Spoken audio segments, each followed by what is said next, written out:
Donc, bonjour. Je veux juste vous mentionner, pardon, qu'on vient de démarrer l'enregistrement. Donc, on va commencer dans environ 1 minute.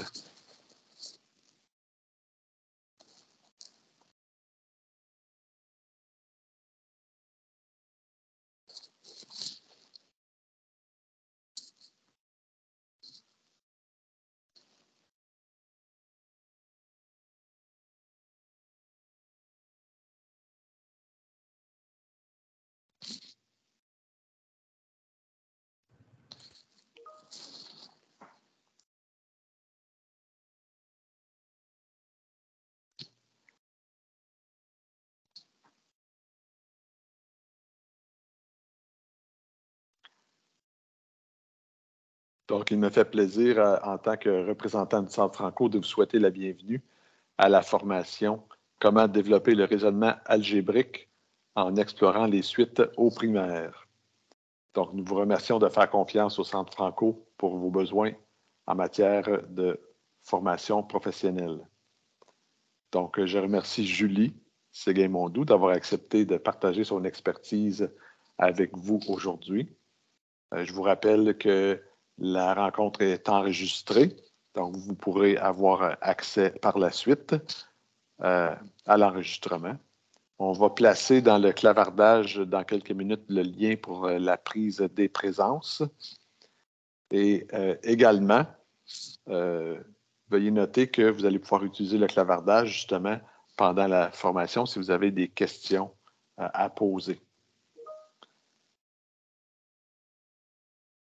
Donc, sur ce, je cède la parole à Julie.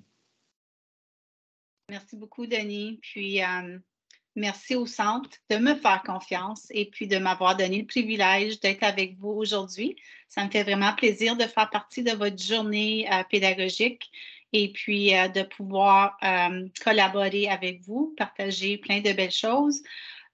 Pour ceux, j'ai reconnu quelques noms, donc il y en a d'entre vous qui me connaissez déjà.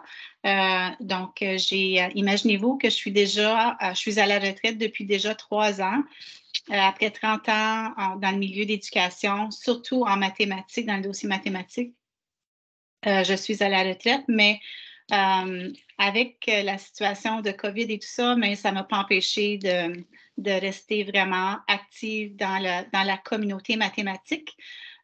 Donc, j'ai pu développer et enseigner la QA mathématique c'est le centre le Centre Franco qui m'a donné cette occasion-là pour investir toutes les belles choses que j'ai apprises avec les élèves et les enseignants.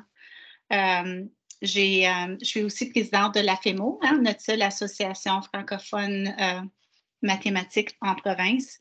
Et puis, donc, je participe à plein de beaux projets encore, même à la retraite. Puis, avant ça, mais j'ai été enseignante à l'élémentaire, conseillère pédagogique dans deux conseils. J'ai travaillé dans 3 conseils au niveau de la province et puis j'ai été aussi conseillère pédagogique provinciale pour les maths. Et puis, donc, j'ai fait le tour de la province, j'ai rencontré plein de beaux mondes, des beaux élèves. Et puis, donc, j'ai vu beaucoup de belles choses en mathématiques. Puis, la raison que je suis là, je l'ai dit souvent, c'est que moi, comme élève, j'ai appris beaucoup de choses en mathématiques, mais je ne les ai pas comprises. C'est un peu triste. J'ai compris beaucoup plus de choses, de concepts mathématiques plus tard comme adulte. Et puis, mon but, c'est vraiment de partager mes apprentissages, mes expériences, mes stratégies avec vous pour que les élèves puissent vraiment comprendre, non seulement juste apprendre les maths, mais les comprendre. Donc, je suis là avec vous aujourd'hui pour ça. Donc, sur ça, je démarre notre rencontre avec la reconnaissance du territoire.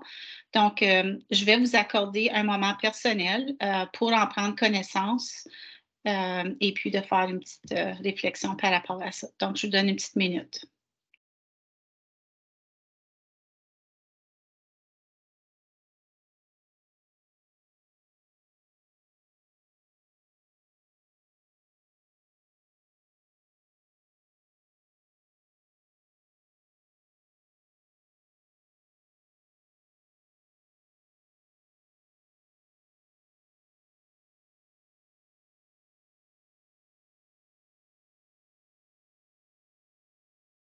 Merci. Donc, on va poursuivre. Donc, au menu aujourd'hui, ce que je vous propose en une vue d'ensemble, comment on va fonctionner, comment ça va fonctionner au niveau du contenu. On va parler un peu de qu'est-ce qu'on connaît puis qu'est-ce que les élèves connaissent au niveau des suites. Et puis, je vais vous parler aussi de la recherche qui a été faite ici même en Ontario de Ruth Beattie et de Catherine Bruce. Je vais aussi, on va explorer ensemble des leçons, des choses que vous pouvez faire là, demain matin, littéralement, demain matin en salle de classe. Et puis, la grande partie, je vais dire 90% de l'atelier d'aujourd'hui porte sur les suites croissantes. À la fin, je vais faire aussi un lien avec les suites à motifs répétés et puis le raisonnement algébrique. Donc, où est le raisonnement algébrique dans tout ça? D'accord? J'ai mis une petite note aussi juste pour faire un lien avec le nouveau programme cadre 2020 en mathématiques. L'atelier touche vraiment le domaine de l'algèbre, évidemment, et surtout en particulier l'attente C1 qui porte sur l'exploration des suites. Donc, en gros, c'est ce qu'on va faire ensemble. Donc, pour l'atelier d'aujourd'hui, si vous avez lu la description, je vous avais demandé d'apporter deux choses, des papillons adhésifs qu'on appelle parfois post-it, et puis soit des tuiles, des carreaux de couleur, ça peut être des cubes, ça peut être des jetons, ça peut être n'importe quel, des trombones, n'importe quel matériel que vous avez à la portée de la main, parce que je vais vous mettre en action également lors de l'atelier. Donc, sur ça, on va commencer l'atelier. J'aime toujours commencer par une réflexion, puis je le fais aussi avec les élèves. Je le faisais avec les élèves par rapport à qu'est-ce qu'on connaît déjà. Hein? On connaît beaucoup de choses déjà au niveau de l'apprentissage des suites. Puis, avant même de considérer les trois questions ou réflexions à l'écran, j'aimerais que vous demandiez de façon personnelle, pas besoin de l'écrire nulle part dans la boîte de clavardage, quel serait selon vous votre niveau d'aisance de 1 à 5, 1 étant très peu, je me sens très peu confortable, à 5, je me sens très à l'aise dans l'enseignement du concept des suites. Donc, dans l'enseignement de l'algèbre et les suites. Quel est votre niveau d'aisance? Ça, c'est vraiment personnel à vous. Vous pouvez soit l'écrire ou juste le retenir parce qu'à la fin, je vais vous poser la même question. Puis, je serais curieuse de voir si le contenu de l'atelier d'aujourd'hui va avoir un impact. D'accord? Donc, comme ça, c'est personnel à vous. Vous n'avez pas besoin de l'écrire dans la boîte de clavardage. Si vous voulez, c'est vraiment à vous de décider. Je voulais aussi, avant qu'on poursuive, j'ai oublié de mentionner que ce que vous voyez à l'écran, je vais vous donner le lien, partager le lien de la présentation PowerPoint à la fin de l'atelier. Donc, vous n'avez pas besoin de vous inquiéter de prendre des captures d'écran. Vous pouvez le faire aussi si vous voulez, mais vous allez avoir accès à tout ce que vous voyez à l'écran. D'accord? Je vous partage le lien à la fin. Donc, je vais vous allouer peut-être quelques minutes pour les deux questions et la réflexion à l'écran. Donc, réfléchissez à ce que vous connaissez déjà au sujet des suites. Pourquoi pensez-vous que l'enseignement des suites fait-il partie du programme cadre mathématique? C'est une bonne question à se poser, hein? Moi, en tout cas, j'ai fait 30 ans en éducation, puis j'enseignais les suites sans vraiment savoir pourquoi. Ça, c'est ma réflexion à moi. 3, c'est réfléchir, quel est le rôle du raisonnement? Où est l'algèbre dans l'enseignement des suites? Donc, je vais vous demander de réfléchir à ces trois composantes-là. Je vais vous laisser une minute ou deux. Vous pouvez soit l'écrire ou juste faire une réflexion personnelle sans l'écrire, juste y penser.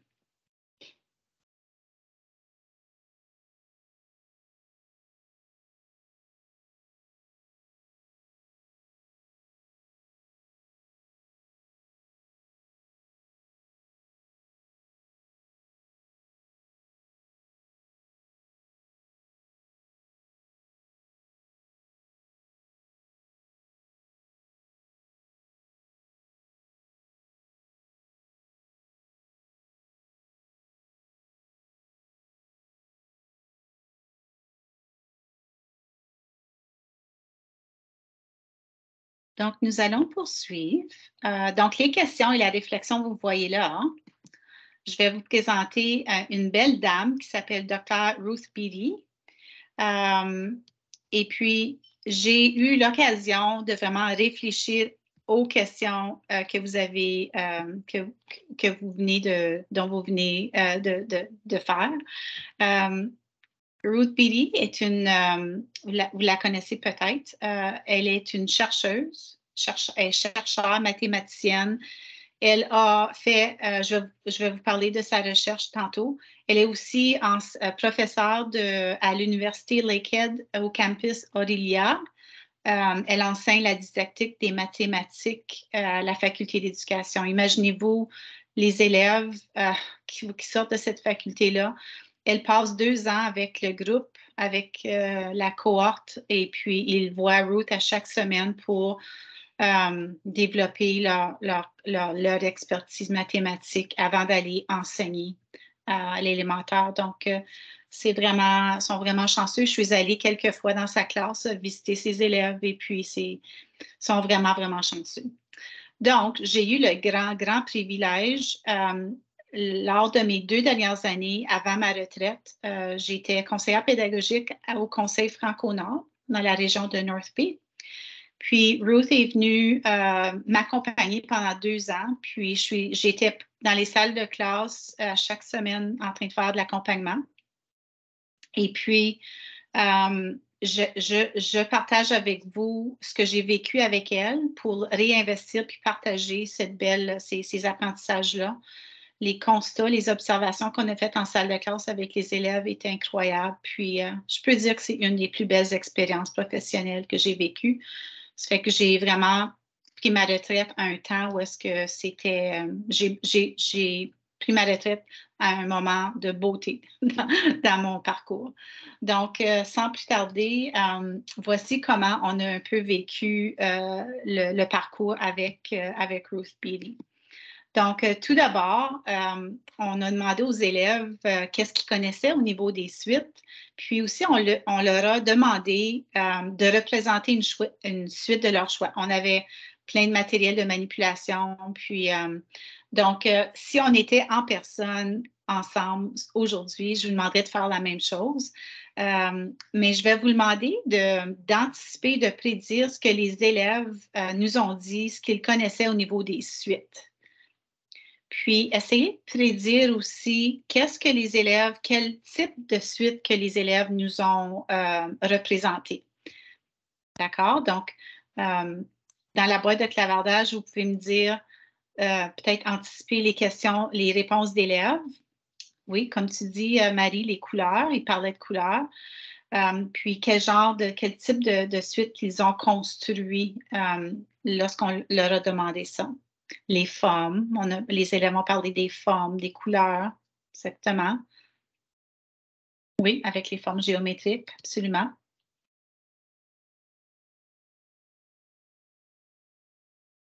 La fameuse structure AB, oui, la répétition, oui. Oui, ça peut être petit, grand, donc l'attribut de grosseur. Oui, dans les objets autour d'eux, parfait. Donc, j'ai eu l'occasion de vivre ça avec des élèves de différentes salles de classe. Je vous lance en tout cas l'occasion de le faire demain matin, si vous voulez, avec vos élèves. Je l'ai même fait avec les plus grands en 4e année. Et puis, voici ce puis Ruth l'avait déjà vécu, elle, avec les élèves. Fait que lorsqu'on demande aux élèves du cycle primaire, et même je dirais même ceux en 4e, ce qu'ils connaissent au sujet des suites, les réponses sont majoritairement, sinon 100%, liées aux suites à motifs répétés. Beaucoup disons, bleu, ils vont dire bleu, rouge, ils vont dire triangle, carré. C'est-à-dire, c'était vraiment juste des suites à motifs répétés au niveau de leur connaissance. Puis quand ils ont construit une suite, presque 100% des élèves ont construit une suite à motifs répétés. Donc, ce qui nous fait me fait réfléchir que l'enseignement des suites se fait, on le sait, depuis la maternelle. Puis, on voit que les élèves ont vraiment retenu la suite à motifs répétés. Et puis, on se pose la question, où est le raisonnement mathématique? Parce qu'on a tendance à penser que les suites ont plutôt un rôle d'esthétique ou de design lorsqu'on fait faire les suites. Mais comment est-ce qu'on amène les élèves à raisonner de façon algébrique? Puis, c'est ça le but d'aujourd'hui de notre rencontre. C'est vraiment de notre atelier. On va vivre ensemble un genre de parcours où on peut amener les élèves à développer leur raisonnement algébrique. À l'écran, je voulais juste vous dire aussi, faire ressortir qu'il y a 2 types de suites. Il y a quelqu'un qui a son micro ouvert. Je ne sais pas si vous pourriez le mettre en sourdine, s'il vous plaît. Donc, les différents types de suites, il y en a seulement 2. Il y a les suites numériques, qui sont avec des nombres. Il y a aussi les suites non numériques. Dans les suites non numériques, on a la suite croissante et la suite à motifs répétés. Donc, on voit que lorsqu'on pose la question aux élèves, la plupart des élèves sont vraiment restés, leur connaissance, c'est vraiment plus au niveau de la suite à motifs répétés. Le raisonnement algébrique, comme je vous ai dit, je vais vous montrer aujourd'hui comment on peut, avec le questionnement et les explorations, comment on peut aller le développer, même chez des élèves de la maternelle jardin. J'ai même fait l'expérience, puis ils pouvaient prédire, faire des prédictions lointaines avec les suites croissantes. Et puis, donc, j'ai vraiment hâte de pouvoir vivre l'atelier d'aujourd'hui pour vous montrer qu'est-ce qu'on a fait. Donc, pour faire un genre de petite récapitulation des suites, donc, les genres de suites, les types. Donc, on a la suite croissante qui grossit. On a la suite numérique qui est avec des nombres seulement. Et puis, la suite à motifs répétés. Puis je pense que c'est vraiment important qu'on explicite aujourd'hui le lien entre la suite croissante et la suite numérique. Toute suite croissante peut être représentée par une suite numérique. Par exemple, à l'écran, la suite croissante, on voit que la suite numérique la représente parce qu'on voit 5 tuiles, 10, 15, 20, on la voit grossir, la suite croissante, et on l'a écrit en suite numérique. Et le contraire aussi, chaque suite numérique, on peut la représenter par une suite croissante. Donc, il y a toujours une suite numérique pour une suite croissante et vice-versa. D'accord? Ça, c'est intéressant aussi à tenir compte. Pour rendre les mathématiques plus visuelles, on peut illustrer la suite numérique par une suite croissante. Donc, je veux vous parler brièvement de la recherche qui a été faite ici en Ontario par Dr. Ruth Beattie, que vous avez vu tantôt, et Catherine Bruce, on l'appelle Cathy. Donc, ces 2 dames-là ont fait une recherche d'au-delà de 7 ans dans notre province, dans nos conseils scolaires de l'Ontario. Ils ont travaillé avec des milliers d'élèves, des centaines d'enseignants. Et puis, ce qui a découlé de leur recherche, c'est le livre que vous voyez à l'écran, From Patterns to Algebra. C'est un livre qui décrit une séquence de 22 leçons qui commence, je dirais en première, on pourrait même faire un peu maternelle jardin, jusqu'en 10e année. Donc, nous, aujourd'hui, on va vivre le début de la séquence parce que on vise le cycle primaire aujourd'hui. Donc, la séquence de leçons est tellement bien détaillée, bien réfléchie, puis chaque leçon évolue. Il y a toujours une petite coche de complexité qui s'ajoute à chacune des leçons. Vous allez voir, aujourd'hui, on va le vivre ensemble, on va l'explorer ensemble. Donc, encore une fois, leur leçon a été mise à l'essai dans de nombreuses classes avec au-delà de 1000 élèves. Puis, c'est vraiment les élèves qui ont, comment je dirais ça, c'est eux qui ont guidé la séquence de leçons. Ils se sont vraiment basés sur qu'est-ce qu'ils ont vécu avec leurs élèves. Puis, pour le livre, la ressource, j'ai approché par 2 fois la maison d'édition Nelson pour voir si la ressource pouvait et s'ils avaient l'intention de la faire traduire. Et on m'a dit non. C'est malheureux, mais aujourd'hui, on va vivre de toute façon les 8 premières leçons en français ensemble. Ça fait que vous allez voir que c'est possible quand même de vivre les leçons, même si vous n'avez pas le livre entre les mains. Mais je vais vous remettre à la fin un échantillon du livre qui existe en ligne, d'accord? Donc, je vais vous remettre ça.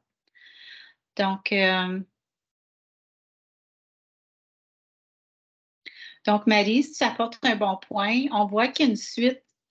Tu vois, comme ta suite 2, 2, 3, 4, 2, 2, 3, 4, c'est plus une suite à motifs répétés parce que les nombres ne représentent pas une quantité. Ça fait que ton 2, 2, 3, 4, c'est ton motif qui se répète. Correct? Donc, moi, je dirais plus que c'est plus une suite à motifs répétés. Ça, c'est mon opinion à moi. Donc, ça, je viens de le dire. Donc, l'atelier d'aujourd'hui, on va vivre ensemble les leçons. Puis, je remercie Ruth Beatty du fond du cœur parce que j'ai pu évoluer tellement dans la façon que je vois l'apprentissage et l'enseignement des suites. Et puis, je suis vraiment contente de pouvoir partager ça avec vous aujourd'hui. Donc, la première leçon, donc la leçon 1 du livre, vous allez peut-être reconnaître dans nos guides d'enseignement efficace, on parlait de la machine mystère, la machine à fonction. C'est le même principe dans le sens que on dit aux élèves qu'on joue un jeu, il y a des nombres qui vont entrer dans la machine, le robot va transformer le nombre, puis le nombre va sortir dans la colonne sortie. Puis le but du jeu, c'est vraiment d'amener les élèves à raisonner de façon algébrique pour trouver qu'est-ce que le robot est en train de faire, la transformation du nombre, qui est entre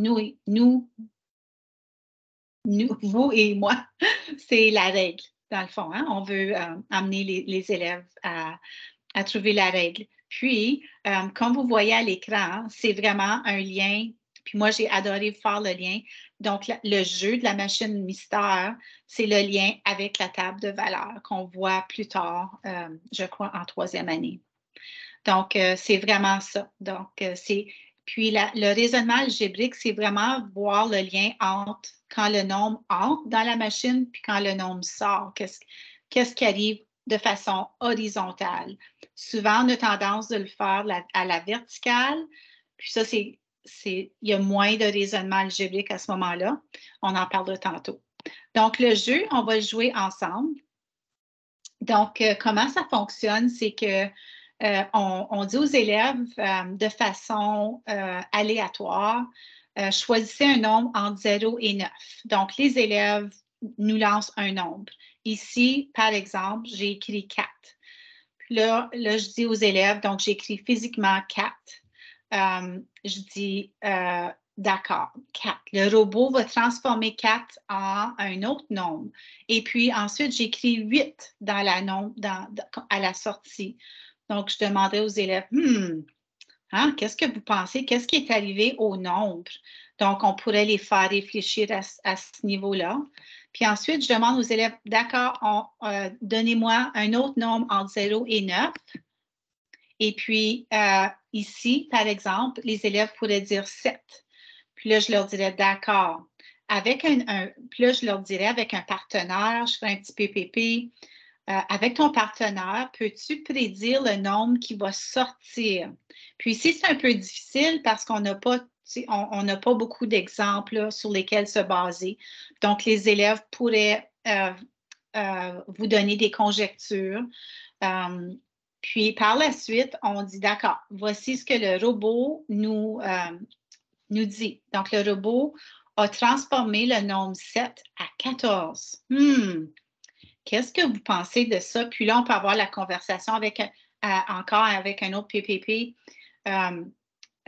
Sortez, dites aux élèves, donnez-moi un autre nombre entre 0 et 9. Puis disons qu'ils disent 2. Peux-tu prédire le nombre qui va sortir? Puis là encore, faire un PPP. Puis là, ça l'engage, les élèves sont tellement motivés. on va aller vérifier. Ça fait tout pour dire qu'on peut amener les élèves ici à dire que, puis selon vous, quelle serait la règle si je continuais là, puis là, on continuerait 3, 4 fois avec les élèves avec d'autres nombres d'entrées. On entre 2, on entre 5, 0, 9. Puis, à côté, bien, ma règle, c'est ça, c'est les doubles. Donc, les élèves pourraient dire les doubles. Les plus vieux pourraient dire c'est toujours fois 2. Donc, puis là, la question pour le raisonnement algébrique, c'est est-ce que ça fonctionne avec tous les nombres? On va aller vérifier si ça fonctionne avec tous les nombres. Donc, pour généraliser la règle que le petit robot ici, la règle, c'est groupe de 2, c'est soit les doubles, on peut, dépendant de l'âge de l'enfant. Donc, ça, c'est le petit jeu du robot. Puis, je vais vous dire qu'en première, deuxième et troisième, on a utilisé un robot plus visuel pour commencer. On n'a pas commencé avec le jeu du robot juste de façon symbolique comme lui ici. On a commencé avec un robot qu'on a construit ou qu'on a fabriqué avec du carton. Puis, vous voyez le robot, il y a une bouche avec il y avait une ouverture. Ça fait que les élèves, ils choisissaient un nombre entre 0 et 9. On faisait entrer le nombre et puis on faisait sortir les cartes que vous voyez à la droite. Puis je vous donne un exemple. Si on mettait 2 dans la bouche du robot, on faisait sortir 2 groupes de 4 ici. Si on faisait rentrer 4, on faisait sortir la carte 4. Il y a 4 groupes de 4. Puis là, on étalait la suite croissante en ordre sur le tapis. Puis, ils ont adoré jouer à Monsieur Robot dans les temps libres. Il y a même des élèves qui se sont construits des robots, puis ont construit des cartes. En tout cas, c'était vraiment fascinant. Puis, ils aimaient beaucoup quand j'apportais Monsieur Robot avec moi dans les classes. Ça fait que moi, je vous suggérais au cycle primaire de commencer avec un robot avec des cartes qui sortent, qui sont visuelles au lieu que ce soit comme ce type ici au début. Donc, je commencerai. Nous, on a commencé avec un robot plus visuel comme ça ici, d'accord? Donc, ça, c'est la leçon 1, si vous voulez. La leçon 2, on s'en va vers vraiment la construction des suites croissantes. Donc, ici, puis on s'assoit au tapis avec les élèves ou on rassemble les élèves autour de nous, autour d'une table. Moi, ce que j'ai fait ici, là, c'est j'ai pris les cartes à index. Vous voyez les cartes bleues. J'ai écrit les nombres 1, 2, 3 que vous voyez ici. C'est le rang. Rang 1, le rang 2, le rang 3. J'ai fait des cartes jusqu'à 5. J'ai fait d'autres cartes. Puis, ce que j'ai fait, je les ai plastifiées. Puis, on a travaillé avec ces cartes-là toute l'année avec les élèves. Puis, voici comment j'ai vécu la leçon 2 avec les élèves. Puis, les enseignantes, par la suite, sont allées le vivre avec leurs élèves. Vous pouvez faire ça demain matin, si vous voulez. Ça fait que c'est vraiment important de s'asseoir ou être debout autour d'une table avec les élèves et puis de construire physiquement la suite. Donc, ici, je demandais aux élèves, je leur disais, je vais construire une suite devant vous aujourd'hui. Je vais vous demander de bien observer comment je la construis. Donc, là, je disais aux élèves, donc au rang 1, je place un groupe de 2. Ensuite, je disais aux élèves, au rang 2, je place 2 groupes de 2. Puis là, je plaçais physiquement mes tuiles. Là, je disais aux élèves, au rang 3, je place 3 groupes de 2. Puis là, je leur disais, mais au rang 4, est-ce que vous pouvez prédire comment on va construire la figure au rang 4? Puis là, je leur demandais de jaser avec un partenaire qui était près d'eux. Et puis, ensuite, on construit le rang 4. Puis le rang 4, c'était 4 groupes de 2. Puis là, je leur donnais une carte, la carte 5, puis une carte 10. Puis là, je leur disais, d'accord, avec un partenaire, puis des tuiles, essayez d'aller me construire la figure au rang 5 et la figure au rang 10. Ça fait que là, les élèves allaient tenter de construire on revenait ensemble pour faire une mise en commun.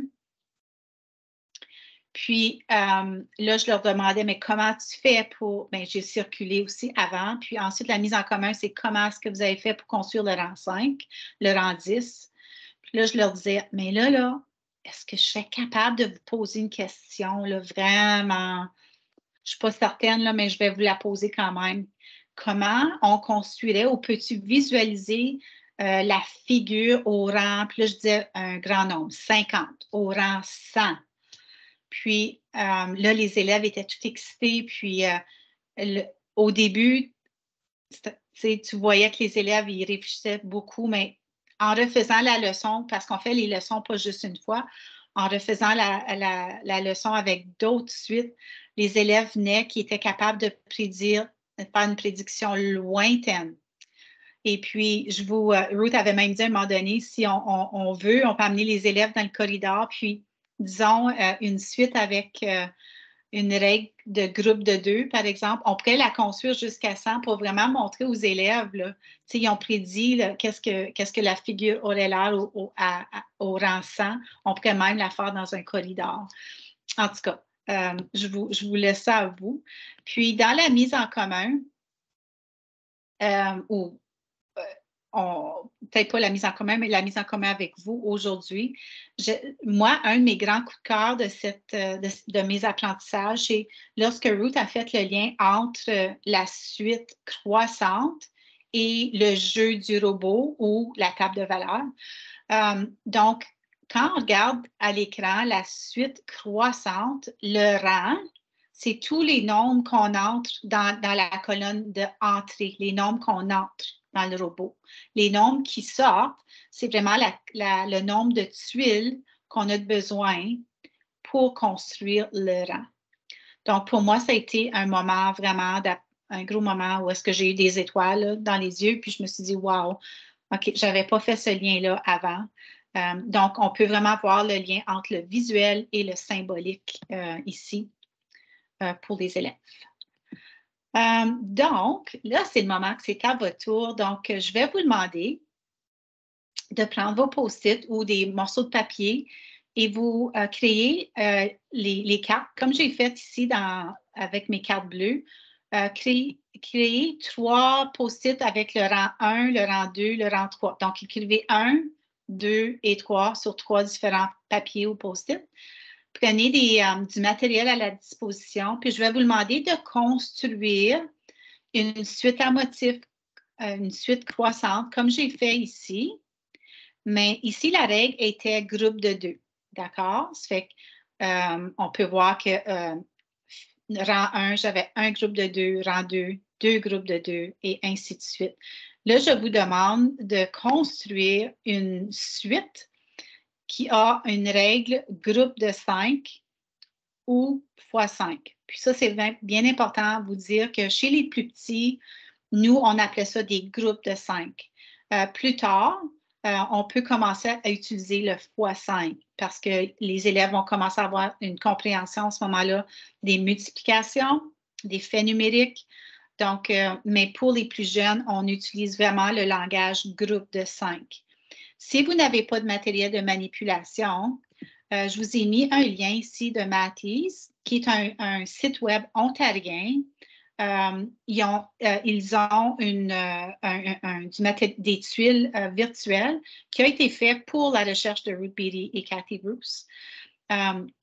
C'est que si vous voulez faire une suite et vous voulez avoir plus de place sur le site de Matisse, en bas à gauche, il y a une flèche qui pointe vers le haut et une flèche qui pointe vers le bas.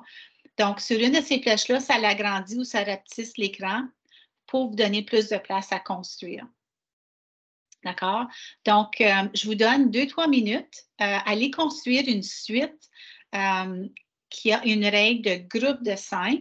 C'est ce qu'on a fait avec les élèves. Si vous voulez, le groupe de ce matin mettait des photos dans la boîte de clavardage, si vous voulez. Il y en a d'autres qui le montraient à l'écran. Donc, je vous donne quelques minutes. Si vous voulez partager, vous êtes libre à partager.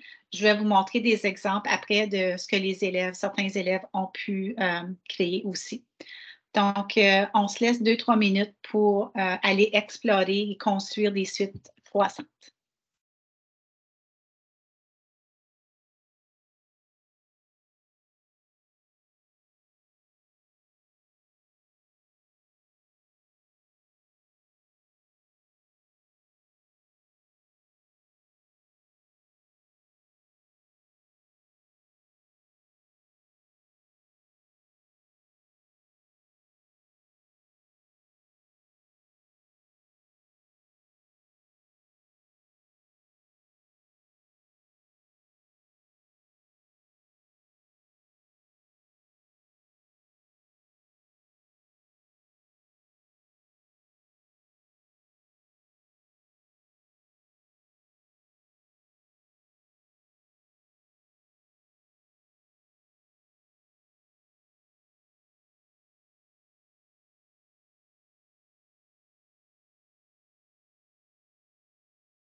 Super, je vois qu'il y a des gens qui...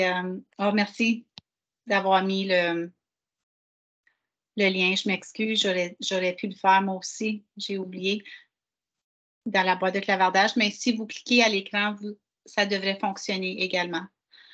Donc, je vous montre ce que certains élèves, puis idéalement, si j'étais avec vous, on serait levé, on pourrait aller voir ce que tous les autres ont fait en salle de classe. C'est ce que je faisais avec les élèves. On se lève, on va voir qu'est-ce que les autres ont créé. Donc, je vous montre quelques exemples. Vous voyez, merci beaucoup. Il y en a plein ici là, que les gens ont mis dans la boîte de clavardage. Donc, vous pouvez peut-être comparer avec ceux que j'ai plein de photos là, à vous montrer aujourd'hui. Ça, c'est quelques photos que j'avais prises d'élèves. Pas d'élèves, mais de suite faites par des élèves. Donc, dans la mise en commun, moi, ce qui m'émerveille, c'est de voir qu'on peut dire aux élèves, on a tout le monde a la même règle, mais imaginez-vous toute la variété, la créativité, les différentes façons de former des groupes de 5. Donc, moi, en tout cas, les élèves m'ont toujours épaté. Il y en a même qui ont construit de façon 3D des groupes. En tout cas, vous allez voir, c'est vraiment, les élèves sont vraiment engagés puis aiment beaucoup les leçons. Ici, l'étape que je fais en ayant circulé, je choisirais une ou deux suites, je les mettrais à l'écran, au TBI, puis on aurait une discussion, on dirait, voici différentes suites à partir d'une même règle. Est-ce que pourriez-vous visualiser comment on construirait la figure au rang 4? Ensuite, 5. Ensuite, est-ce que vous seriez capable de visualiser ou de nous dire comment construire le rang 10, le rang 100? Fait que les élèves, on apporte les élèves à vraiment faire le lien, c'est la relation où ça développe vraiment la pensée algébrique, le lien entre le rang et le groupe d'objets ou de tuiles. Donc, si les élèves peuvent voir puis faire cette relation-là, c'est ce qu'on veut développer.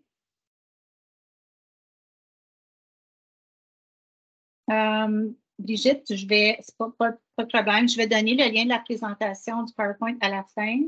Merci, Denis, tu lui as répondu. Puis les présences aussi à la fin. Et voilà. La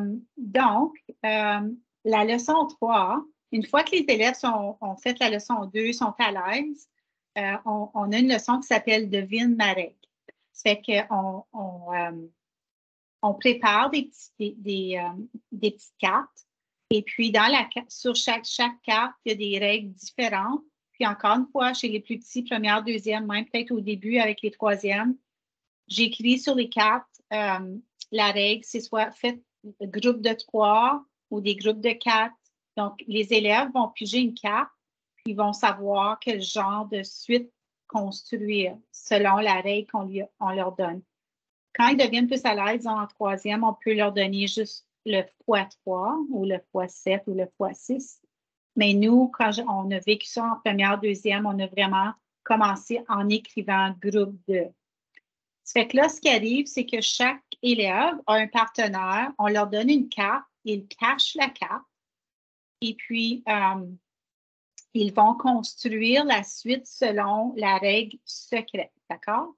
Ce qui arrive, c'est que chaque élève, chaque équipe construit sa règle et puis quand ils ont terminé, on demande à un partenaire de rester avec la suite. L'autre partenaire se lève et va circuler. On appelle ça une galerie. Donc, il allait voir les autres équipes, puis il aimait tellement ça, c'était comme jouer au détective. Il essayait d'aller déterminer la règle qui avait été utilisée pour construire la suite. Après ça, ces élèves qui avaient circulé, ils revenaient s'asseoir. Puis l'autre partenaire se levait debout. Il faisait le tour. Puis il aimait vraiment ça, de voir comment, si les autres pouvaient deviner leurs règles. Ça fait que les élèves ont adoré. Puis on le fait plusieurs fois. Comme je vous ai dit, les leçons, c'est pas juste une fois on a fini. Vous pouvez reprendre les mêmes leçons plusieurs fois jusqu'à temps que vous voyez que les élèves sont à l'aise. D'accord? Pour la mise en commun, lorsqu'on faisait ça, ce que je faisais, quand je circulais moi aussi, je prenais des photos, puis je mettais à l'écran un ou deux exemples de suite qui avait été construite. Et puis, je l'affichais au TBI, puis on avait une discussion, puis on disait, mais je pense que je l'ai dans l'autre diapo. Je leur demandais aux élèves, mais comment est-ce que vous avez, comme quelle stratégie, comment vous vous êtes pris pour déterminer la règle? Puis là, on affichait une suite ou deux, puis on disait, mais est-ce que vous êtes capable de prédire la figure au rang 10, au rang 100? Puis on développait vraiment ce raisonnement-là. Puis, va venir un temps où les élèves, ils vont commencer à être vraiment bons. Puis, ils vont dire, ben madame, puis ils vont le découvrir ça. Puis, j'ai eu des élèves de première qui l'ont fait. Ils vont dire, ben madame, moi, je fais juste regarder le rang 1, ça me donne le groupe 2, ça me donne la règle. Parce que au début, c'est pas comme ça qu'ils vont le faire. Ils vont vraiment regarder chaque rang, ils vont essayer de deviner la règle. Mais ils vont constater à un moment donné, là, ils vont devenir vraiment bons à pouvoir deviner la règle. Donc, la prochaine leçon, qui est vraiment, je l'adore, c'est des rangs qui manquent. Donc là, je leur dis, OK, les élèves, venez me voir, je vais construire une règle aujourd'hui, mais je ne construirai pas le rang. Il va y avoir des rangs, des figures qui vont manquer. Fait que là, je construis seulement, je leur dis, je construis seulement la figure au rang 2 et au rang 4. Est-ce que vous pouvez prédire quelle serait la figure qui manque au rang 1 et 3 et 5, disons? Ça fait que là, les élèves, comme vous voyez, comme je vous ai dit tantôt, la séquence des leçons, il y a une coche un petit peu plus de complexité à chaque fois qu'on évolue d'une leçon à l'autre. Donc, ici, on fait ça avec les élèves. Ensuite, je leur donnais une règle en équipe de 2. Ils allaient construire juste le rang 2, juste le rang 4. Puis les autres élèves circulaient puis essayaient d'aller deviner les rangs qui manquaient. Puis on leur demandait par la suite d'aller les construire, les rangs qui manquaient. D'accord? Donc, la leçon 4 est vraiment, toutes les leçons sont vraiment, vraiment intéressantes.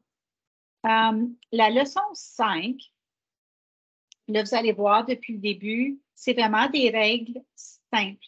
Quand je dis simple, ça veut dire il y a juste un multiplicateur. Donc, c'est des groupes de. Mais là, à la leçon 5, je vais vous expliquer c'est quoi une règle composée. C'est qu'il y a toujours un groupe de et une constante et une partie qui va rester pareille à chaque fois. Donc, ici, la leçon 5, je rassemble les élèves autour d'une table ou du tapis. Je leur dis, j'ai une autre sorte de suite à construire devant vous aujourd'hui. C'est comme tantôt, je construis la suite devant eux, comme ça ici. Donc, j'ai pris des photos pour vous montrer. Donc, au rang 1, je mets un rang de 5 et 3 tuiles jaunes. Puis ici, vient l'importance d'utiliser 2 couleurs pour voir la partie qui grossit, qui va être les tuiles bleues ici, et la partie qui reste toujours pareille. Donc, ça va être les tuiles jaunes ici. On ne dit pas ça aux élèves. Hein? Puis on dit d'accord. Donc, au rang 2, je place 2 groupes de 5 et 3 tuiles jaunes. Au rang 3, je construis 3 groupes de 5 et je mets 3 tuiles jaunes. Puis là, on s'arrête, on peut demander aux élèves qu'est-ce que tu remarques au sujet de la suite. On fait un PPP. Il y a peut-être des élèves qui vont dire mais la partie bleue grossit, la partie jaune reste pareille. Là, on leur dirait mais peux-tu visualiser comment est-ce qu'on construirait la figure 4 au rang 4? Là, on fait un PPP. Et puis là, on construit figure 4 avec les élèves. Puis là, je leur donnais une carte avec le rang 5 et une carte avec le rang 10. Puis je leur demandais d'aller construire le rang 5 et le rang 10. Donc, on faisait cette leçon-là plusieurs fois. Et puis maintenant, c'est à votre tour d'aller construire, encore une fois, avec vos 3 post-it, le rang 1, 2 et 3. Je vous donne la règle, je vais la dire comme ça, groupe de 2 plus 5 ou x 2 plus 5. Donc, c'est une carte que je donnerais aux élèves, par exemple. je vous demande à vous soit d'aller d'utiliser des tuiles ou aller sur le site de Matisse. J'ai encore mis le lien ici. Si vous voulez aller sur le site de Matisse, allez construire une suite, le rang 1, le rang 2 et 3, qui démontre la règle de groupe de 2 plus 5. Donc, je vous laisse quelques minutes pour aller construire les 3 premiers rangs d'une suite croissante qui a comme règle x2 plus 5 au groupe de 2 plus 5, avec 2 couleurs si possible.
C'est vraiment super. Merci beaucoup de partager, participer.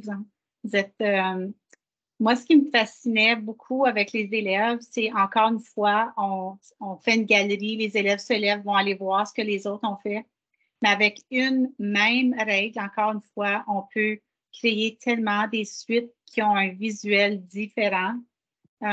Donc, les élèves adorent aussi circuler puis aller voir ce que les autres ont construit. Fait que c'est vraiment fascinant. Merci beaucoup. Fait que ce que je fais avec les élèves après ça, je vais vous montrer un exemple. Je prendrai une photo ou deux. Je la porterai au tableau, au TBI. Puis ici, ça, c'est des élèves qui avaient fait ça ici, c'est une autre version, une autre façon de représenter la règle. Je les amènerais à prédire le prochain rang, faire des prédictions un peu plus lointaines, de visualiser quelle serait selon toi, la figure au rang 5, 10, j'irais jusqu'à. Les élèves sont capables, on dit jusqu'à 100, parce que ce n'est pas des quantités, c'est des groupes comme à 100, mais ça va être 100 groupes de 2 et 5. Donc, faire ressortir la partie qui reste pareille, faire ressortir la partie qui grossit. Donc, c'est vraiment aussi des bons fondements au niveau des multiplications parce que on explore les multiplications à partir de la deuxième année. Donc, c'est vraiment un visuel. On voit grossir, on voit le rôle de la multiplication dans les règles. Donc, merci beaucoup pour ça. Puis, la prochaine leçon, un peu comme tantôt, c'est la leçon Devine ma règle secrète. Donc là, on écrit sur des cartes des règles secrètes, comme on vient de faire, fois 2 plus 5, fois 5 plus 1. Donc, vous pouvez, il y a beaucoup, beaucoup de possibilités. Donc, chaque équipe de 2 reçoit une règle secrète qui cache. Ils vont construire leur suite croissante et ensuite, on fait une galerie avec les élèves. Et encore une fois, ils adorent aller avec, on peut leur donner des petits, même, des petites loupes parce qu'on joue au détective. On va essayer de voir, déterminer la règle pour la règle secrète des suites des autres amis dans la classe. Donc, c'est vraiment jusque-là qu'on peut aller. Puis, ce que j'aime, c'est qu'ici, il y a les deux couleurs. Ça fait quand on débute, une règle composée où est-ce qu'il y a une partie qui grossit, le multiplicateur, et une constante, donc le plus quelque chose. Les élèves voient vraiment visuellement la partie qui reste pareille, la partie qui grossit. Puis je vous dis, j'ai fait ça en première, deuxième, puis les élèves sont vraiment capables de se rendre jusqu'à là. La prochaine leçon, puis je veux vraiment vous dire comment elle s'est rendue là. Ça fait que Ruth Beatty nous expliquait que quand elles ont fait la recherche avec les milliers d'élèves, puis les élèves avaient l'air vraiment bons. Bien, ils avaient l'air, ils étaient bons, ils étaient rendus bons à deviner, à prédire ou à deviner les règles et tout ça. Ils ont dit aux élèves, comme ils sont rendus vraiment bons, ça fait qu'ils leur ont montré 2 règles, comme celle-ci. Donc, groupe de 5 plus 2, groupe de 2 plus 5. Ils ont demandé, Ruth et puis moi, je l'ai fait aussi. Je l'ai fait ça ici, je l'ai fait dans une classe de 3e et les élèves ont été capables. Mais je n'irais pas 3e, je la ferais pas nécessairement en première et deuxième. 3e, ça serait vraiment le niveau où je commençais, où je sais que les élèves sont capables de le faire. Puis on a demandé aux élèves, selon vous, si on construisait la suite croissante de ces 2 règles-là, est-ce qu'elles vont être pareilles ou différentes? Puis dans la boîte de clavardage, dites-moi, qu'est-ce que vous pensez que les élèves ont dit? Parce que là Ruth puis Cathy, ils pensaient vraiment, là, les élèves avaient exploré beaucoup, mais que pensez-vous que les élèves, comment ils ont réagi quand ils ont vu ces 2 règles-là? Est-ce que les élèves ont constaté que oui, les deux suites étaient pour être pareilles ou est-ce que les suites étaient pour être différentes? Selon vous, qu'est-ce que vous pensez quand on a posé cette question-là aux élèves? Moi, je l'ai posé aussi en 3e année.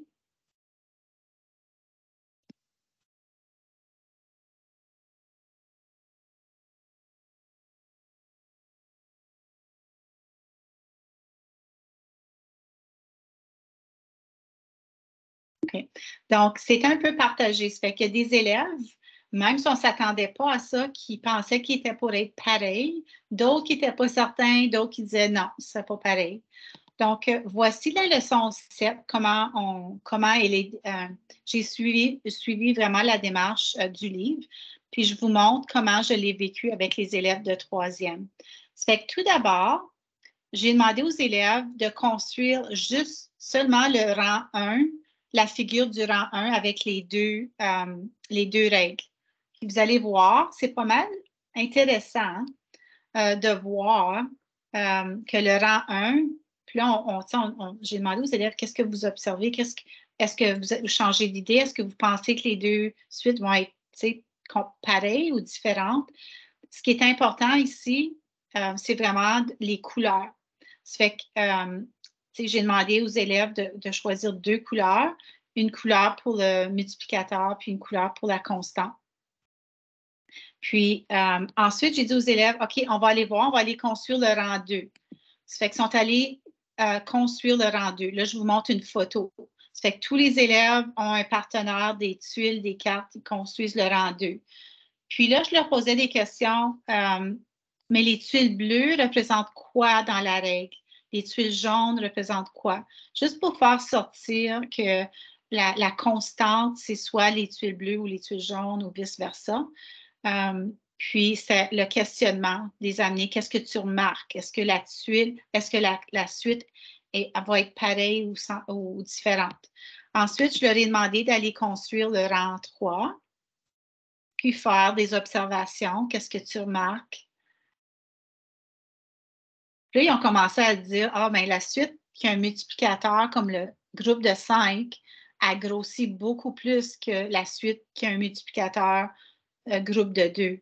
Puis c'est des vraiment bons constats que la constante ici ne joue pas vraiment un rôle, je vais dire, moins important dans la croissance de la suite. Et puis, à la toute fin, on est allé remplir une table de valeurs pour représenter chaque rang puis le nombre de tuiles pour chaque règle pour faire d'autres constats, d'autres généralisations. Puis, on a vu qu'au rang 1, on avait le même nombre de tuiles. Au rang 2, la règle avec le groupe de 5, il y en a plus. Puis, on a vu comment que la règle de groupe de 5 comparée au groupe de 2, encore une fois, grossissait plus vite que l'autre. Puis là, on s'est dit, mais est-ce que c'est la même chose? Est-ce que c'est la même chose avec n'importe quelle autre règle ou est-ce qu'on inverse les nombres? Comme par exemple, si j'ai x1 plus 6 ou x6 plus 1, ici, oups. Puis là, les élèves ont fait des conjectures puis sont allés vérifier, puis pour se rendre compte que mais quand ton multiplicateur est plus gros, mais ça grossit plus vite. Ça fait que c'était vraiment une belle leçon. Puis les élèves de 3e ont été capables de verbaliser avec tout le bagage qu'ils ont eu avec les leçons précédentes, c'est sûr. Donc, on est allé jusque-là. Puis, pour les années plus loin, comme en 4e en montant, la leçon 8, c'est vraiment, on continue avec les règles composées, mais pour une coche un peu plus de complexité, on utilise juste une couleur de tuile ou de cube ou de jeton pour montrer une règle composée. Donc, vous voyez ici, mais je vais vous dire, observez la suite, puis est-ce que vous pouvez me dire, m'écrire, c'est quoi la règle composée? Donc, c'est des groupes de quoi plus quoi que vous voyez à l'écran. Donc, au rang 1, j'ai un groupe de plus Au rang 2, j'ai 2 groupes de plus Donc, c'est ça. C'est des groupes de 3 plus la constante qui est 6. Puis là, les élèves, on peut dire, mais est-ce que tu peux visualiser, comme faire des prédictions lointaines? puis 50, par exemple. Là, les élèves pourraient dire, à 50, je peux voir, il y aurait 50 groupes de 3, puis il y aurait la constante de plus 6. Ça fait que, puis ça, encore, la règle composée, on peut faire le lien avec le jeu du robot quand ils sont plus vieux. Je dirais plus en 4e, où est-ce qu'on entre un nombre dans le robot, puis on peut avoir un nombre qui sort, mais avec une règle composée, avec une constante. Puis ceci vraiment conclut la partie de la séquence de leçons de Ruth Beatty et de Cathy. Je veux vraiment vous rappeler que les leçons peuvent être explorées plusieurs fois. Ce n'est pas juste une fois qu'on a fini. Nous autres, on a vécu ça tout au long de l'année, comme une journée par semaine, on faisait ça. Parce que moi, je ne pouvais pas aller à chaque jour, mais à chaque semaine, j'allais dans différentes salles de classe, puis on explorait ça. Et puis, donc, j'espère que ça vous aide à comprendre un peu le raisonnement algébrique dans la suite croissante. Parce que là, la prochaine étape, parce que là, il nous reste environ 10 minutes, je veux explorer avec vous.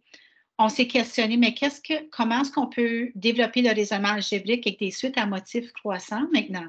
Hein? Donc, ta question, Marie, nous autres, dans notre conseil à Franco-Nord, on s'est dit, on va explorer les suites à des suites croissantes d'abord, puis ensuite, on va aller faire les suites à motifs répétés.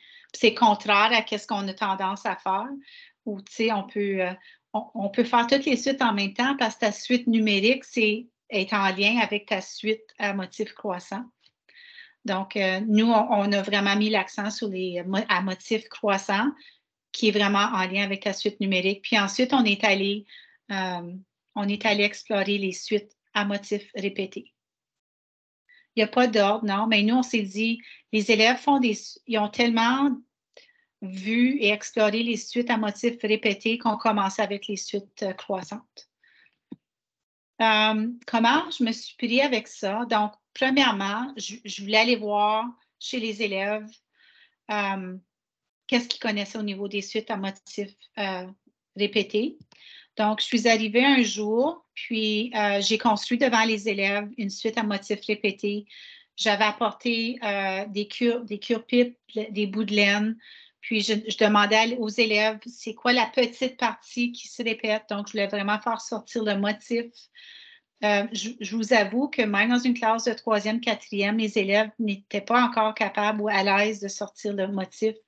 Ça fait qu'il faut prendre le temps de vraiment faire ressortir ça avec les élèves, le motif, la petite partie qui se répète. Puis, ce que j'ai fait avec les élèves qui était vraiment intéressant, qui va chercher encore plus le raisonnement, j'ai dit aux élèves, je vais construire deux suites maintenant. Un exemple d'une suite à motifs répétés et un contre-exemple. Donc, un contre-exemple, c'est une suite qui a l'air, une suite peut-être à motifs répétés, mais qui ne l'est pas. Ça fait qu'il devait me dire pourquoi, quel était l'exemple, quel était le contre-exemple. Par la suite, on a eu beaucoup de plaisir à faire ça. J'ai demandé aux élèves, avec un partenaire, d'aller construire 2 suites, un exemple d'une suite à motifs répétés et un contre-exemple. Puis ensuite, on s'est levé, on a circulé, on a fait une galerie. Puis là, les élèves, il fallait qu'ils apportaient soit leur cure-pipe ou leur bout de laine, puis ils allaient voir quelle suite était l'exemple, quelle suite était le contre-exemple. Puis si vous pouvez utiliser cette stratégie-là, exemple contre exemple, vous pouvez l'utiliser dans n'importe quel concept, avec n'importe quel concept mathématique. Moi, j'aime beaucoup l'utiliser en géométrie aussi, par exemple, l'exploration des formes, par exemple, un triangle. Faites-moi, construisez-moi sur le géoplan des exemples de triangles, des contre-exemples. On va les regarder ensemble. Pourquoi c'est un exemple? Pourquoi c'est un contre-exemple? L'élève qui est capable de reconnaître un exemple et un contre-exemple et d'expliquer pourquoi, on va vraiment chercher un raisonnement plus profond, si vous voulez. Ça fait que j'ai pris des photos cette journée-là de toutes leurs suites, leurs 2 suites, celle qui était un exemple et un contre-exemple. Et on a fait un livre. J'ai plastifié les photos. J'ai fait un livre plastifié avec un anneau. Je l'ai mis dans un centre. Puis les élèves pouvaient aller observer chaque photo, puis de dire laquelle était un exemple et un contre-exemple avec les marqueurs effaçables. Donc, ça, c'est la façon que j'ai abordé les suites à motifs répétés au début.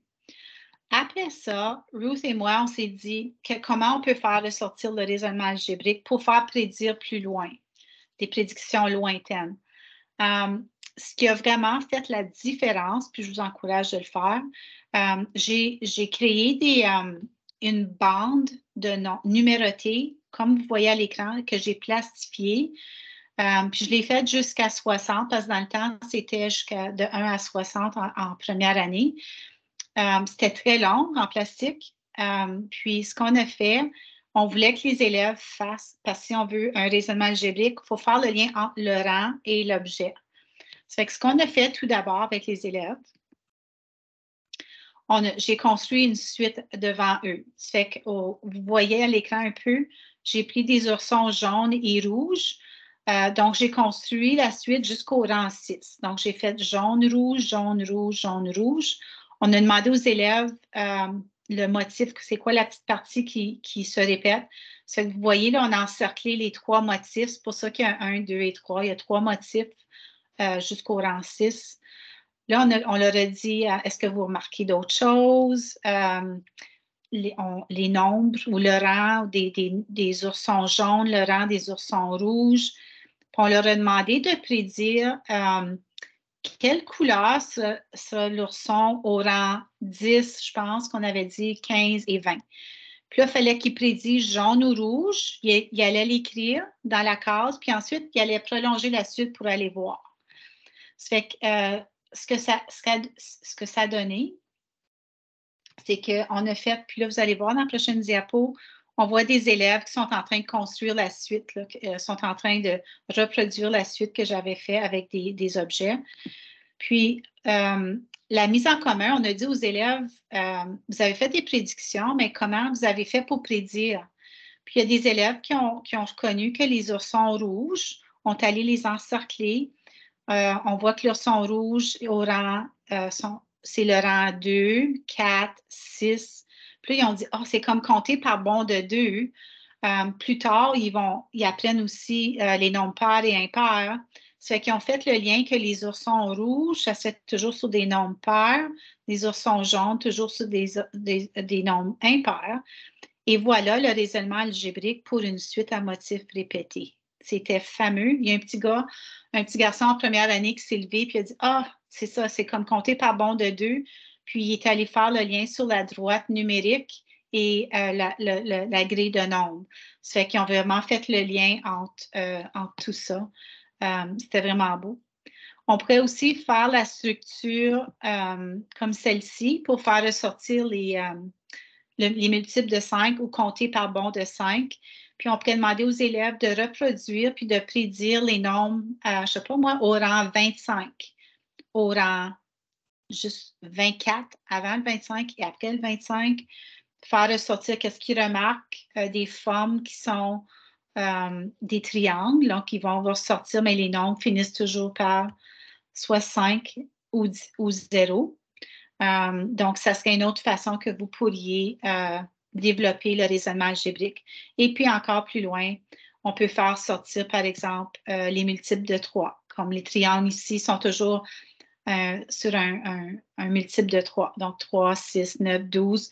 Comme ça, les élèves peuvent prédire plus loin quelle serait la figure au rang. Puis là, ça peut être un multiple, disons, 36, 35, 37. Donc, c'est vraiment toute une beauté de pouvoir développer le raisonnement algébrique avec des suites à motifs répétés. Pour moi, c'était vraiment là où j'ai accroché parce que je me suis dit, là, je comprends pourquoi je fais des suites à motifs répétés. La bande numérique en bas m'a vraiment permis de faire ça avec les élèves. D'autres idées encore, on a comparé les suites à motifs répétés sur une grille de 100 et une droite numérique. Donc, à partir de la suite ici, là, avec les oursons, on pouvait faire le lien avec d'autres modèles, donc la droite numérique et la grille de nombre, c'est-à-dire. Donc, sur ça, voici des ressources que je vous donne aujourd'hui. Puis, avant de passer à ça, je voulais juste... je vais revenir à cette diapo-là, mais au début de l'atelier, je vous avais demandé votre niveau d'aisance, hein, de 1 à 5. Puis, je voulais juste savoir si votre niveau d'aisance a amélioré ou a peut-être resté pareil. Et puis, donc, de me dire oui ou non dans la boîte de clavardage. Pas besoin de me dire c'est quoi votre niveau d'aisance maintenant, mais juste un oui ou un non. Et puis, peut-être quelque chose que vous avez appris ou apprécié aujourd'hui lors de l'atelier. Puis, pendant que vous faites ça, moi, je vais vous parler des ressources que je vous donne aujourd'hui. Je vous donne ici, puis vous allez avoir le PowerPoint, donc pas besoin d'ouvrir tout de suite, là. L'échantillon du livre « From Patterns to Algebra ». Je vous ai donné aussi un lien d'un webinaire que Rootbeatty, c'est un enregistrement, c'est en anglais. Excusez, j'écris anglaise au lieu d'anglais. Donc, il ne devrait pas avoir un E ici, là. Si vous voulez, elle reprend vraiment tout ce que j'ai fait avec vous aujourd'hui. Elle va un peu plus loin, parce qu'avec les plus vieux, on va aller jusqu'à la représentation graphique. Le lien du PowerPoint est ici si vous cliquez dessus, mais je vais aussi le mettre dans la boîte de clavardage au cas. C'est un long lien, là, mais voici le lien du PowerPoint. Donc, sur ça, je vous souhaite des vraiment beaux moments avec vos élèves pour aller explorer les leçons de la recherche Rootbeatty, Cathy Bruce. Je vous assure que vous allez vivre du succès parce que je l'ai vécu dans plusieurs salles de classe, dans plusieurs écoles. Eux l'ont vécu aussi, elles l'ont vécu aussi avec des milliers d'autres élèves. Donc, je vous souhaite une bonne fin de journée pédagogique. Et puis, j'espère que le contenu d'aujourd'hui vous a inspiré à faire ou à explorer les suites d'une façon différente avec vos élèves. Donc, sur ça... merci, Julie. Je clique que sur le lien, ça me dit que ça ne fonctionne pas. Oui, le lien du PowerPoint ne fonctionne pas. OK, le lien. Je vais le remettre. OK. Puis, juste pour mentionner également, je remercie beaucoup Julie. Je voulais juste ajouter qu'on a mis un lien également dans la boîte de clavardage pour la rétroaction du Centre Franco. Donc, c'est un petit lien, si vous pouvez cliquer, puis nous fournir, c'est le sondage d'appréciation pour l'atelier qu'on vient de vivre avec Julie. Donc, encore une fois... Ce sera le même lien pour la présence, c'est ça? Si on fait ça, ça montre qu'on est présent. Le formulaire de présence, j'ai remis le lien quelques fois pendant l'atelier. Oh, on peut l'ajouter une autre fois. S'il vous plaît. Je vais faire ça dans les prochaines secondes. Oui, désolée, j'ai mis le lien de Teams et pas de ma présentation du PowerPoint. Je suis allée le chercher. Je suis désolée. Merci. Mais je l'ai mis 2 fois, là. J'espère qu'il fonctionne. Okay. Sinon, en cliquant le lien, je vais le remettre ici, là.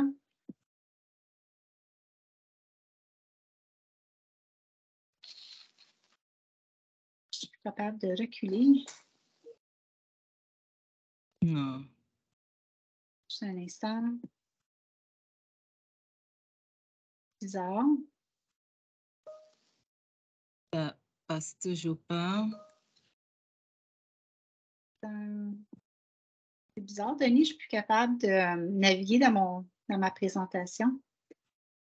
Je vais aller la remettre. Donnez-moi un instant. Tu n'arrives plus à avancer et reculer, c'est ça que tu voulais dire? Oui, je suis juste allée la rechercher une autre fois. Là. Ça devrait fonctionner, soit ici. Et voilà, ça s'en vient. Donc ici... je vois des commentaires également, Julie, juste une seconde, sur il faut un compte Centre Franco. Vous parlez du lien pour la prise des présences ou... Oui. Moi, j'ai demandé le lien pour la liste des présences, mais le lien pour le PowerPoint aussi ne marche pas.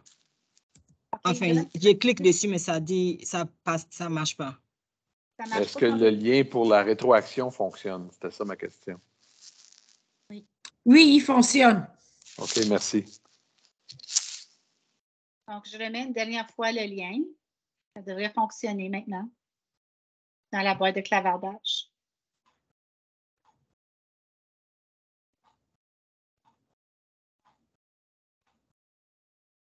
J'ai vu un oui, c'est que je pense Ça que ne fonctionne pas. En fait, le problème du lien, le lien de la présentation de monde nécessite un compte Franco, mais il y en a qui n'ont pas ce compte-là. Donc, lorsqu'on clique, ça nous demande le compte de se connecter pour avoir accès à la présentation.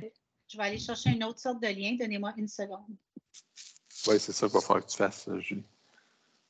Mais Juste pour la refaire le rétroaction, c'est partage. correct. Le lien de la rétroaction fonctionne. OK, merci beaucoup.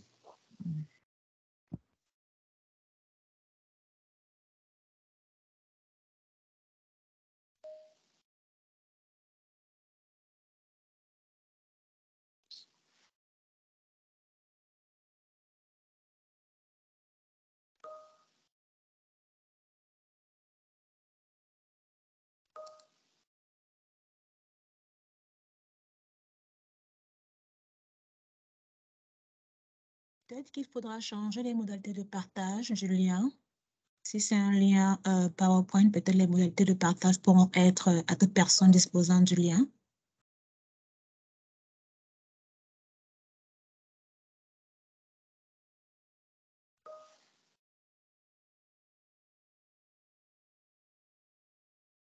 Ton micro est sur sourde.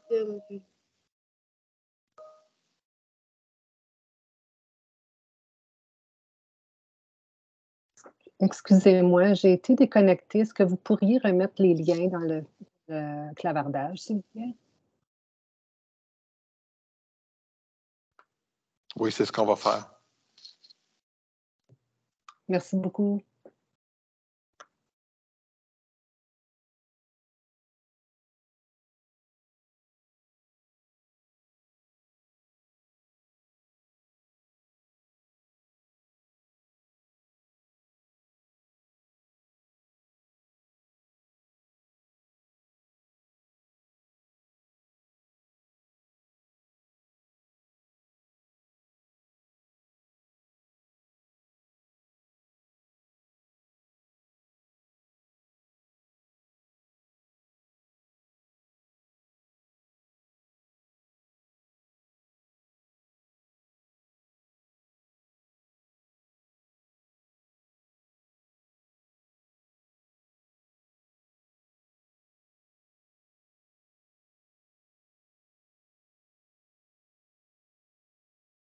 Deux secondes, s'il te plaît. OK.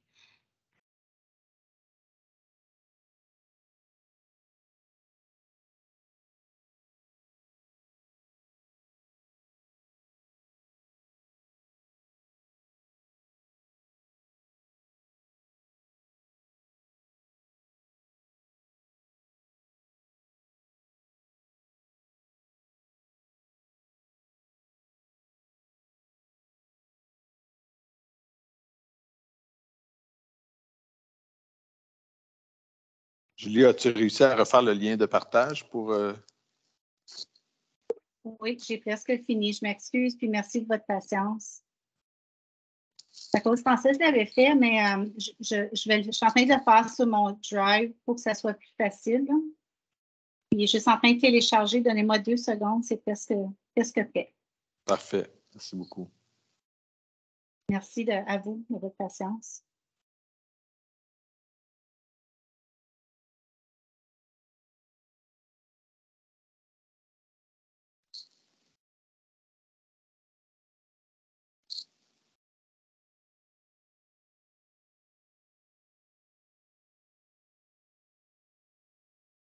Bon, ça devrait fonctionner maintenant.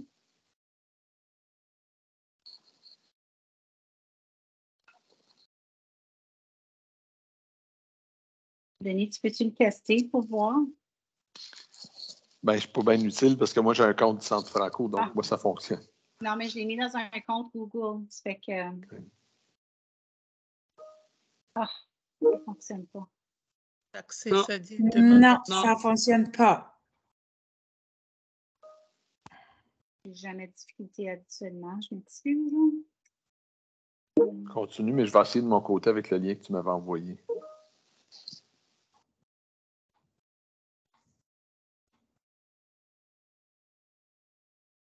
Ça dit tous les utilisateurs qui disposent du lien. OK, oui. Je dis OK, copier le lien. C'est vraiment bizarre.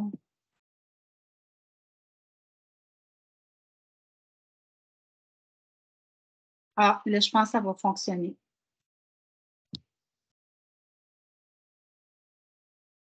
Ça dit Google.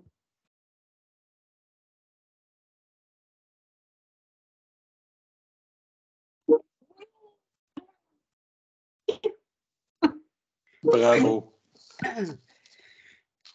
Tu es aussi bonne dans des formations que comme prof dans mes cours.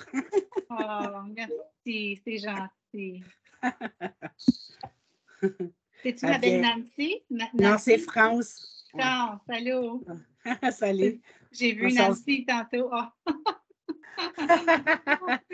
On se revoit au mois de novembre. C'est ça. Merci beaucoup. À bientôt. Oui.